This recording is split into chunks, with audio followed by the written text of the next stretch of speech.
Hi, everybody. Welcome to Getting Through It with Lynn White and Friends. And today we have two amazing friends with us. Mamie McDonald, esthetician to the stars and the owner and creator of Skin by Mamie, amazing products for your face, for your skin. And the wonderful Dr. Erin Kil. She's got a great story that she's going to tell about her life. She's a dermatologist and she owns New Bloom Dermatology, which is here in New York in the West Village, one of the most gorgeous offices I've ever stepped into. And welcome, ladies. We so appreciate you for being here today. And what we like to talk to about and address is the fact that we all go through these kind of dark hours in our lives, but somehow we get through them. And usually there's a reason for going through the dark times, and we are better for it. There's a lightness on the other end of it. We grow, we evolve from it. And I love it when the guests tell their stories. And you both have great stories. I'm going to start with you, Dr. Kil, because I know you started out in one direction in your life when you graduated from college, and then you ended up as this glorious doctor in Manhattan. Tell us about it. Sure. So I spent my undergraduate years studying international relations, but still with the intention of considering medicine strongly. And then I decided to go into investor relations consulting to make sure that partly that I wanted to commit to ultimately doing medicine and making sure that I wouldn't have any regrets trying something else. And it was pretty clear that within a couple of months that I did want to do medicine in the end, because there was certainly something about healing that was interesting, that certainly has taken a greater theme in my years of experience at this stage. And the first time I applied to school, I didn't get in, and I certainly needed the support of friends to understand and family of what happened and why and how to best get through that process. And I just realized that I wasn't 100% ready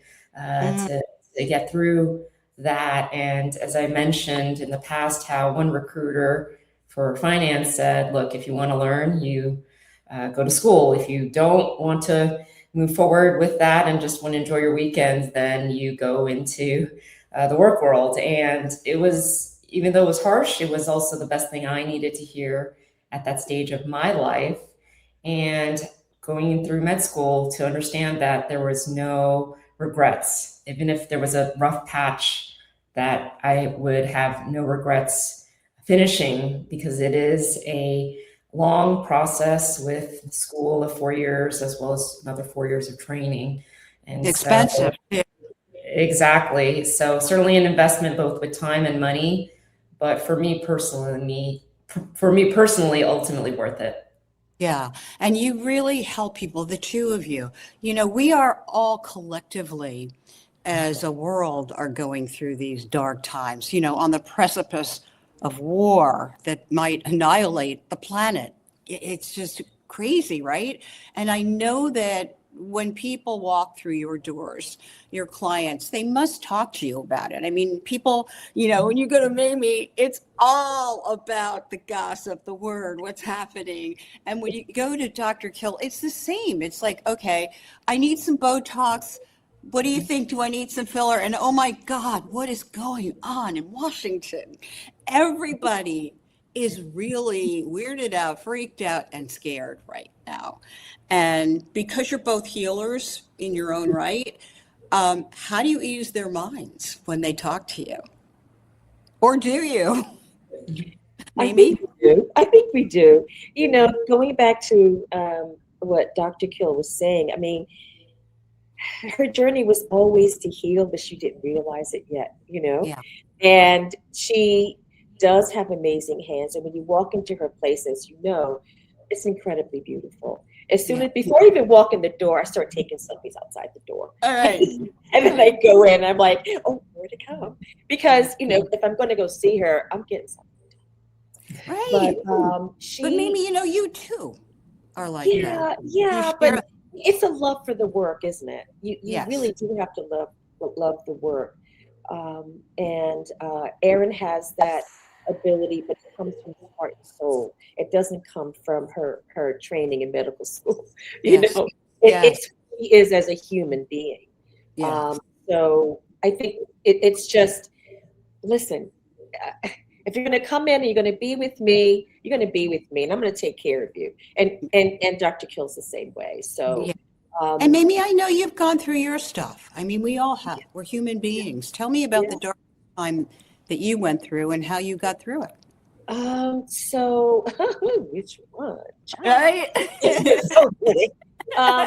The scariest part, I think, was making the decision of leaving corporate America. I worked at a company for 16 years called Eastman Kodak. And I began with them as a camera repair technician and always using my hands. I've always used my hands. And I ended up all the way to sales, selling high volume copiers for the company. But, and I didn't think there was anything else in the world.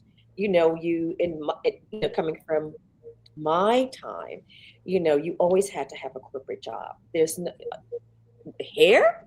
What? Skin? What?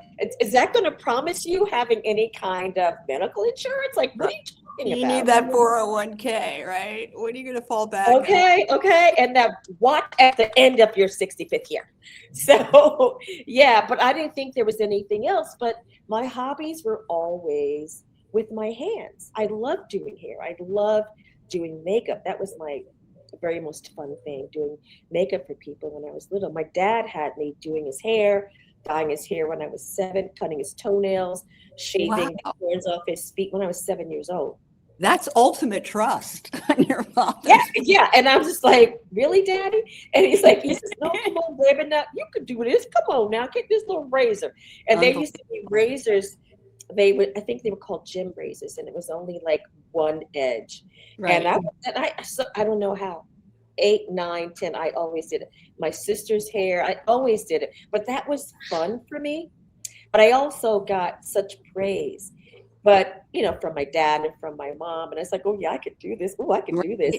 And, so I was like that child. But I didn't think about it as something that I would do for a living. A living? Like, what? So, it's something I've always wanted to do. Even in the corporate world, I would do it on the outside. So I craved taking care of people. I craved, being that person to try to make it better for whoever I'm around. Yeah. I don't know about you two, but I feel like in this world that we're in, people feel like they don't have control of the circumstances. But the one thing that they can control is themselves, their look, the way they feel about themselves, and those in their own little orbit. And that's why I would imagine people are coming to you more and more because, if I can't make the world a safer place, a better place on my own, I want to make my space better, right? And more comfortable for my own skin, no pun intended. And I'm wondering if you see that. Dr. Kil, I know a lot of people come to you for many, many reasons, but I would bet now you've got a lot of people coming just for the basics, just to say, hey, this is how I can better myself for now, so that I can go out and have a little bit of fun and, enjoy it and think that I'm doing my best, I look my best, and I'm at my best, regardless of the way of the world. So I think for Mamie and myself, we do take time to speak to our clients and hear what's going on in your life, how's everything, and I think do an emotional temperature of sorts to see where are they at life. And people come in with different things, whether it be a recent breakup, whether it be applying for jobs but feeling or looking too old in their book to qualify for the job, that they want to look their best. And I do warn patients, please don't make decisions based on pure emotion, because that's where there's greater chance of regret or not fully understanding the risk or benefits of the procedure. And we've had some really encouraging stories. For example, one lady in her 50s telling me that she wanted to really look young, but still knowledgeable. And she did get the job that she wanted. Wow. Getting a little bit of some fillers in her face. And so that was really encouraging that she wasn't being judged or misjudged for her age, and that she was respected. So that was really good to see. Some people are going through rough times in life with broken relationships. And I do tell them, hey, you could spend all the money in the world, but it's the heart issues that matter the most. The And if those inside. things don't go fully addressed, then all the money in the world can't make them happy, or all the money spent on cosmetic work won't make them happy in the end. And also just telling them, hey, do you have somebody you're speaking to, a licensed therapist or a psychiatrist who you are speaking with about this journey? Because I feel that that's important for the soul more than anything else. And certainly we've discussed that this is a tough political climate here. A lot of us didn't necessarily choose the president who is currently in office, but it goes back to the question, do these people steal my joy? And understanding, while they have important jurisdictions about certain policies, they ultimately can't dictate every single aspect of my life and my joy. Correct. Even though they do things that do take away people's sense of security and their joy, and their ability to sustain their lives, which is what is the scariest part of all. But somehow we do get through. And this too shall pass, as my mother used to say. It's just how we get past it. And do we grow from it, or do we regress? Because there are those options on the table as I speak. But you've both gotten through as sole proprietors, entrepreneurs, women, single women, which is not easy either. And Mamie, I know you've gone through changes. We all went through changes in COVID, but everything changed for what you two do, because you're in literal hands-on business. How did you maintain it, Mamie? What were the changes? I would purposely refuse to give up. I like with all of the different things that we've gone on. I mean, going back to, we've talked about this where, 9/11, that was probably the scariest, but I never, ever, ever thought of giving up. I'm like, I can't do this. And that was horrifying, because there was no business for months. We just had burning towers.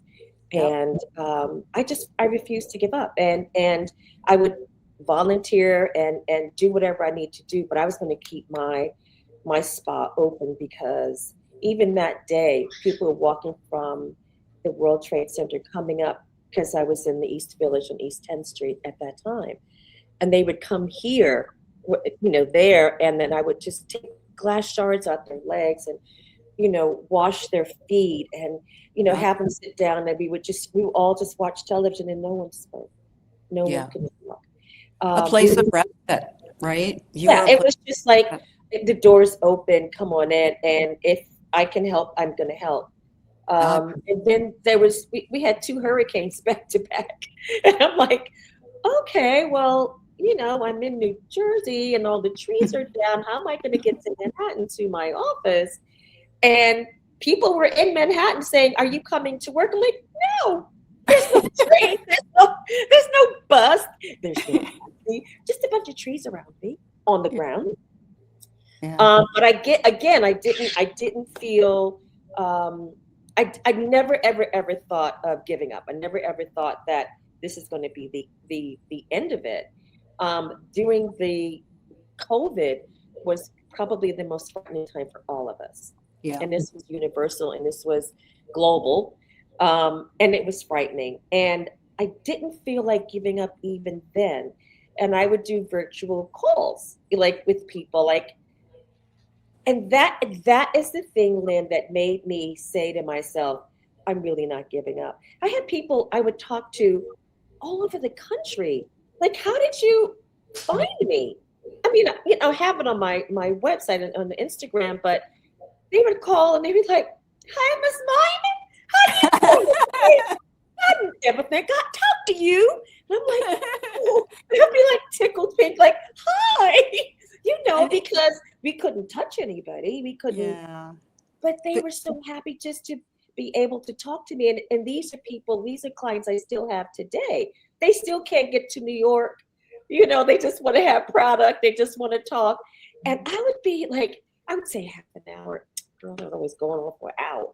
But I didn't care because I was so thrilled that they were so happy that someone would talk to them about their skin, because I mean, you can like not like Dr. Kil. She gonna sit there and talk with you, but a lot of the derms, you got 3 minutes maybe. Right. Glass, a little light. Okay, here's some scripts. Go bye-bye. Next. Yeah. Next. But But you know what made me also, it's not just the people, she's being modest, people. You're talking about superstars that call you. You walk through your doors and you see an A-lister here, an A-lister on the other chair over there, and you go to dinner with them. It's like, those are the people. You know what?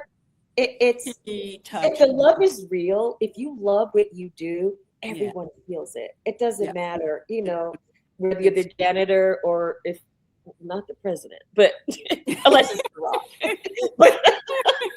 but they know it's real. What you do is real. And what Dr. Kil and I do is like, and we share her patients are like my clients, but they feel it. They know. It's like, well, maybe you going to Dr. Kil. I'm going to her too. Yeah, that's what you should do. Because I did the research. Right. And Dr. Kil, you go with, I'm going to speak to you as a third person, but third person tense here. You go through your office and, it's like you sit there and you listen. You don't dictate, you listen, which is what I find to be compelling, because a lot of doctors will say, oh, well, I think you need this and I think you need that. And the next thing you know, you've got Mar-a-Lago face. Right? Oh, girl. So it's important, as Mamie had spoken about, listening, because many times it can work both ways, because when the patient is ready to hear what they need to hear, it's very enlightening for them. It's almost as if the light bulb goes off. Right. But go ahead. But sometimes they don't want to hear it.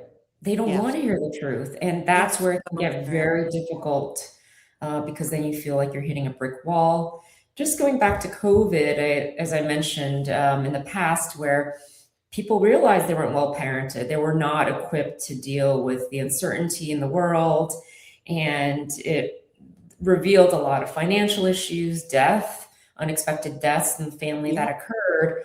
I'll give you an example where one patient told me that her mother kept telling her, your life is ruined because of COVID. And I told her, look, we're all going through the same circumstances right now. However, there are people who are planning out their own businesses, who are looking at alternatives and reshaping their lives. And those are the folks who are making the most of things. And she said, can you please repeat that over again so I can write it down? Right. And I was shocked and sad that her mom was making her feel more depressed. Because a lot of people don't have the skills to get through it, whatever it is, whether it's COVID, loss of job, disease, death in the family, death of a pet. Yeah. People aren't equipped with those skills. We don't think of them. We think about what's for dinner, right? What party is there next weekend, or what do I have to do at work? We're not prepared for the things that just commonly happen to us because we're human beings and we are in life.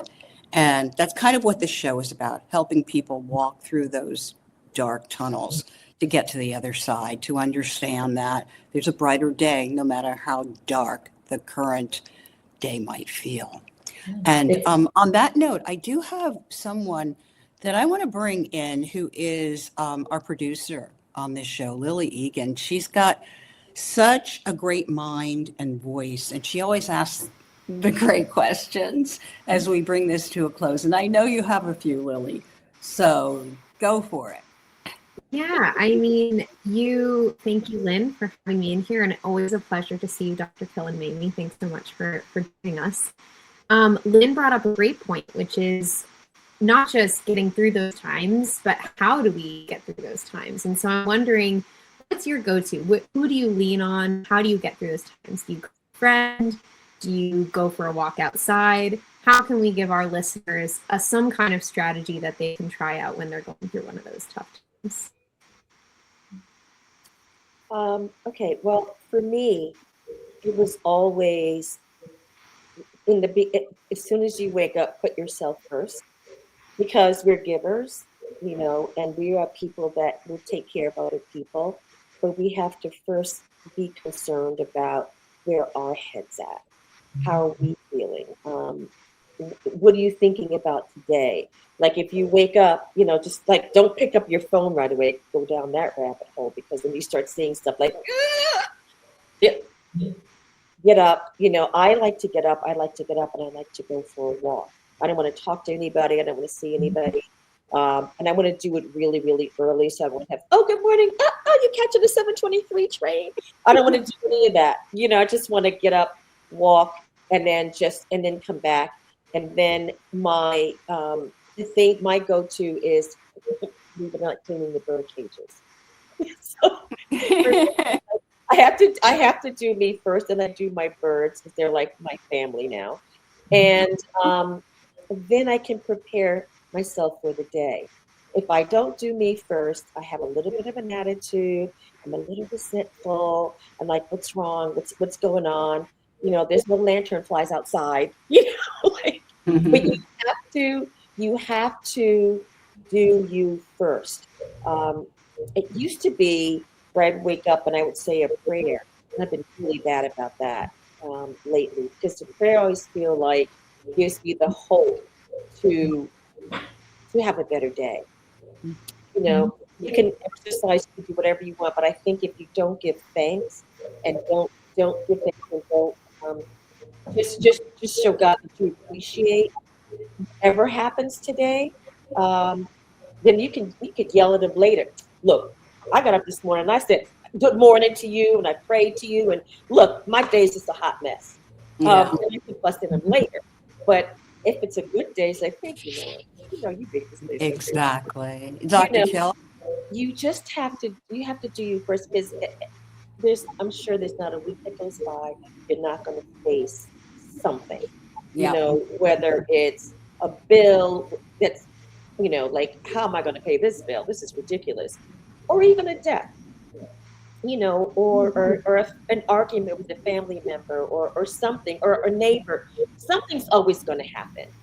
Clients like, I'm calling you to confirm your appointment today. What do you mean you're in Jamaica?